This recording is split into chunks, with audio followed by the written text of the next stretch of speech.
ಅಮ್ಮ ಪ್ಲೀಸ್, ನನ್ನ ಕಣ್ಣರೆ ನೋಡಿ ಸುಳ್ಳ? ಬಾಸು, ದಯವಿಟ್ಟು ಮಾಡ್ಬೇಕಾ ಮೇಡಮ್ ಮೇಲೆ ಈ ತರ ಎಲ್ಲ ರೇಗಾಡ್ಬೇಡಿ. ಯಾಕೆ ಈ ತರ ಕೋಪ ಮಾಡ್ಕೋತಿದ್ದೀರಾ? ಅವ್ರು ದೊಡ್ಡವರು ಬಾಸು, ಅವ್ರು ನನ್ಗೇನು ಹೊಡೆದಿಲ್ಲ. ದುರ್ಗಾ ಪ್ಲೀಸ್, ಸ್ವಲ್ಪ ಸುಮ್ಮನೆ ಇರ್ತೀಯ ನೀನು? ಅಮ್ಮ ಹೊಡೆದಿದ್ದು ನಾನು ನೋಡಿದ್ದೀನಿ. ಅಯ್ಯೋ ನಿಜವಾಗ್ಲೂ ಇಲ್ಲ ಬಾಸು, ಅವ್ರು ನನಗೆ ಹೊಡಿಲಿಲ್ಲ. ದುರ್ಗಾ ಪ್ಲೀಸ್ ಸುಮ್ಮನೆ ಇರು ಅಂದೆ. ಶರತ್, ಇವಳು ನಾಟಕ ಆಡ್ತಾ ಇದ್ದಾಳೆ ಕಣೋ, ಇವಳು ಸುಳ್ಳು ಹೇಳ್ತಾ ಇದ್ದಾಳೆ. ನಾನು ನಿಜವಾಗ್ಲೂ ಇವಳು ಹೊಡಿಲಿಲ್ಲಪ್ಪ, ನನ್ನನ್ನು ನಂಬು. ಯಾರು ಇದಕ್ಕಿದ್ದಾಗೆ ನನ್ನ ಕೈ ಹಿಡ್ಕೊಳ್ಕೇನೆ. ಇಲ್ಲಿರೋದು ನಾವು 3 ಜನ. ಏನು ಅವಳ ಮೇಲೆ ಯಾವ್ದಾದ್ರು ದೆವ್ವ ಬಂದು ಕೈ ಮಾಡ್ತಾ?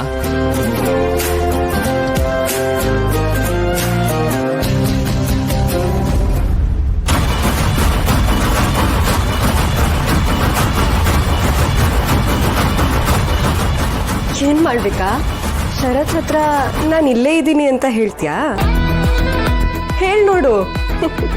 ಶರತ್ ಈಗ್ಲೇ ನಿನ್ನ ಕರ್ಕೊಂಡು ಹೋಗಿ ಹುಚ್ಚ ಆಸ್ಪತ್ರೆಗೆ ಸೇರಿಸ್ತಾರಷ್ಟೇ.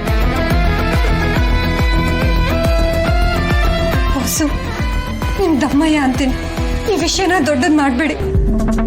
ಮಾಡ್ಬೇಕಾ ಮೇಡಮ್ ಮೇಲೆ ನೀವು ಈ ತರ ರೇಗಾಡೋದು ಸರಿಯಲ್ಲ. ನೀವು ಬೇಜಾರು ಮಾಡ್ಕೋಬೇಡಿ ಬಾಸು, ಇದನ್ನೆಲ್ಲ ಇಲ್ಲಿಗೆ ಬಿಟ್ಬಿಡಿ.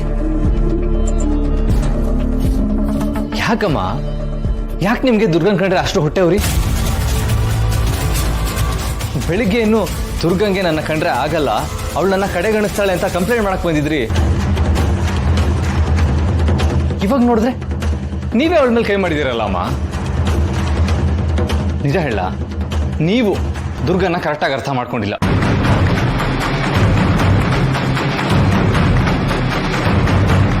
ನಿಮ್ಮ ಭ್ರಮೆಗೆ ಅವಳಿಗೆ ಶಿಕ್ಷೆ ಕೊಟ್ಟಿದ್ದೀರಾ, ಅದು ತಪ್ಪು. ನಿಮ್ಗೇನಾದ್ರೂ ಅವಳ ಹತ್ರ ಪ್ರಾಬ್ಲಮ್ ಇದ್ರೆ ಕೂತು ಮಾತಾಡಿ ಬಗೆಹರಿಸ್ಕೋಬೇಕು, ಅದನ್ನ ಬಿಟ್ಟು ಕೈ ಮಾಡೋದಲ್ಲ. ಏನಿದು ಈಗ ಸ್ವಲ್ಪ ಹೊತ್ತಿಗೆ ಮುಂಚೆ ನಾನು ಆಡಿದ ಮಾತುಗಳು ಈಗ ನನಗೆ ತಿರುಗುಬಾಣ ಆಗ್ತಾ ಇದೆಯಲ್ಲ. ಶರತ್, ನನ್ನ ಮಾತು ಕೇಳಪ್ಪ ಪ್ಲೀಸ್. ನಾನು ದುರ್ಗಂಗ್ ಹೊಡೆದಿಲ್ಲ ಕಣೋ, ಇವಳೆ ತನಗೆ ತಾನೇ ಕೆನ್ನೆಗೆ ಹೊಡ್ಕೊಂಡು ನನ್ನ ಮೇಲೆ ಸುಳ್ಳು ಆರೋಪ ಹೊರಿಸ್ತಾ ಇದ್ದಾಳೆ ಅಷ್ಟೇ. ನನ್ನ ನಂಬು ಶರತ್ ಪ್ಲೀಸ್. ಅಮ್ಮ ಪ್ಲೀಸ್, ನಾನು ಇಷ್ಟೆಲ್ಲ ಹೇಳಿದ್ಮೇಲೂ ಮತ್ತದೇ ಮಾತಾಡ್ತಾ ಇದ್ದೀರಲ್ಲಮ್ಮ.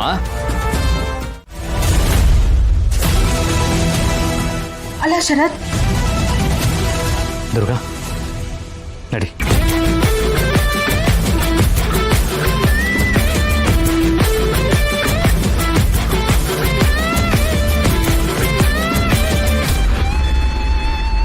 ಮಾಳ್ವಿಕಾ, ಹೇಗನ್ನಿಸ್ತು?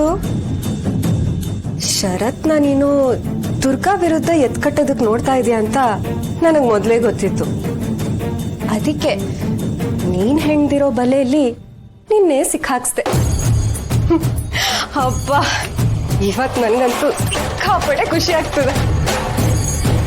ಬೇಡಾಂಬಿಕಾ, ರೊಕ್ಕ ತಂಗಿ ಸೇರ್ಕೊಂಡು ನನ್ನ ವಿರುದ್ಧನೇ. ಮಾಳ್ವಿಕಾ, ಸುಮ್ಮನೆ ಎನರ್ಜಿ ವೇಸ್ಟ್ ಮಾಡ್ಕೋಬೇಡ. ಇವಾಗ ನಿನ್ ಕೈನಲ್ಲಿ ಏನೂ ಮಾಡ್ಕೊಳಕ್ಕಾಗಲ್ಲ. ಗಡಿಯಾರ ನೋಡು, ಕರೆಕ್ಟ್ ಟೈಮ್ಗೆ ಶರತ್ ನಿನ್ ಮೇಲೆ ಕೂಗಾಡೋ ಹಾಗೆ ನಾವು ಮಾಡಿದ್ವಿ.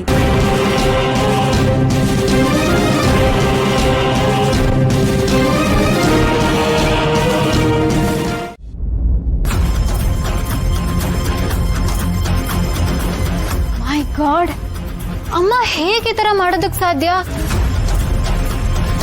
ಅಮ್ಮ ಅಕ್ಕೆ ಮೇಲೆ ಯಾವತ್ತೂ ಕೈ ಮಾಡಿರ್ಲಿಲ್ಲ, ನಂಬೋಕೆ ಆಗ್ತಿಲ್ಲ. ಅಯ್ಯೋ, ಇದ್ರಲ್ಲಿ ನಮ್ದಿರೋದಕ್ಕೆ ಏನಿದೆ ಶಾನು? ಸರಿಯಾಗಿ ಆಗಿದೆ ಬಿಡು. ಈ ರೀತಿ ಮಾತ್ ಕೇಳ್ದಿರೋ ಸೊಸೆಯಂದ್ರನ್ನ, ಹಾರಾಡೋ ಹುಡುಗಿರ್ನ ಸರಿಯಾಗಿ ಬೋರಿಸ್ಬೇಕು, ಅವಾಗ್ಲೇ ಬುದ್ಧಿ ಬರೋದು. ಇವಾಗ್ಲಾದ್ರೂ ನೋಡಮ್ಮ, ಈ ದಮ್ಮು ರೂಪದಲ್ಲಿ ನಿನ್ಗೆ ಎಷ್ಟು ಒಳ್ಳೆ ಅತ್ತೆ ಸಿಕ್ಕಿದಾಳೆ ಅಂತ. ನಿಮ್ ಸಾಕಮ್ಮ ಅವ್ರ ಸೊಸೆನ ಎಷ್ಟು ಚೆನ್ನಾಗಿ ನೋಡ್ಕೋತಿದ್ದಾರೆ ಅಂತ ನೀನೇ ನೋಡ್ದಿಯಲ್ಲ. ನಾನು ನಿನ್ನನ್ನು ಎಷ್ಟು ಚೆನ್ನಾಗಿ ನೋಡ್ಕೋತಿದ್ದೀನಿ ಅಂತ ಯೋಚನೆ ಮಾಡು. ಮರ್ಯಾದೆ ಕೊಡು ಅತ್ತೆಗೆ.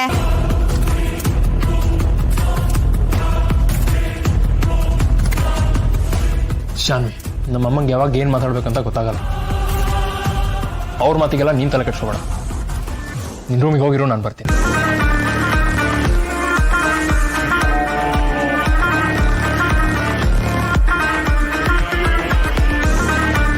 ನಾನೇನು ಹೇಳಿದೆ? ನಾನೇನು ಇಲ್ದಿರೋದು ಮಾತಾಡ್ಲಿಲ್ವಲ್ಲ? ಇರತ್ತಾನೆ ಮಾತಾಡಿದ್ದು. ಇಲ್ದಿರೋದೆಲ್ಲ ನಾನು ಮಾತಾಡಲ್ಲ. ಇಲ್ಲ, ಏನೋ ಡೌಟ್ ಹೊಡಿತಾ ಇದೆ. ಮಾಳ್ವಿಕಾ ಅತ್ತೆ ಯಾವತ್ತೂ ತಮ್ಮ ಇಮೇಜ್ ಹಾಳು ಮಾಡ್ಕೊಳ್ಳೋರಲ್ಲ.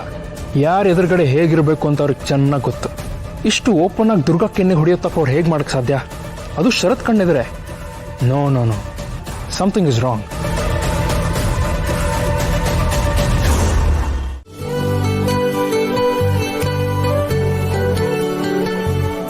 ದುರ್ಗಾ ಇವಾಗ ಹೇಗಿದೆ?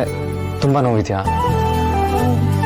ಹಾಗೆಲ್ಲ ಏನಿಲ್ಲ ಬಾಸು, ನಾನು ಆರಾಮಾಗೇ ಇದ್ದೀನಿ. ನೀವು ಜಾಸ್ತಿ ಯೋಚನೆ ಮಾಡಬೇಡಿ. ದುರ್ಗಾ, ನಿನ್ನ ಹತ್ರ ಕ್ಷಮೆ ಕೇಳೋ ಯೋಗ್ಯತೆ ನನಗಿಲ್ಲ ಅನ್ಸುತ್ತೆ. ಎಲ್ಲ ನಂದೇ ತಪ್ಪು. ನಿನ್ನ ಕಣ್ಣಲ್ಲಿ ಕಣ್ಣಿಟ್ಟು ನೋಡ್ಕೋತೀನಿ ಅಂತ ಹೇಳಿದ್ದೆ, ಆದರೆ ಈಗ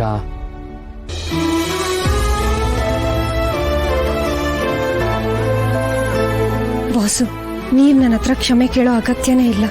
ನಾನು ನಿಮ್ಮ ಹತ್ರ ಕ್ಷಮೆ ಕೇಳಬೇಕು. ನಮ್ಮ ಮಧ್ಯ ಸಿಕ್ಕಾಕೊಂಡು ನೀವು ಒತ್ತಾಡ್ತಿದ್ದೀರ.